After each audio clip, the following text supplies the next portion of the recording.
आपण पाहत आहात कल्याण बुलेटिन, एक नजर पत्रकाराची। त्या संदर्भातच आज आम्ही महापालिकेत आलो। आयुक्तांची भेट मागितली होती पण आयुक्त आज भेटले नाही।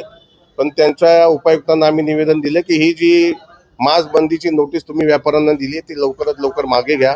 15 ऑगस्ट हा स्वातंत्र्य दिन आहे आणि नागरिकांनी काय खावं काय खाऊ नये याच्यावरच जर तुम्ही बंदी आणत असाल तर ते स्वातंत्र्य मिळून देशाला उपयोग काय। उद्या आपले किंग जोंग, तुम्हाला किंग जोंग माहिती असतील, जे कोरियाचे प्रेसिडेंट आहेत, त्यांनी काही काळे कायदे त्यांच्या देशात लागू केलेत। तेच कायदे आणण्याचा प्रयत्न भाजप करत आहे। त्या देशामध्ये नागरिकांनी कुठली हेरकट करायची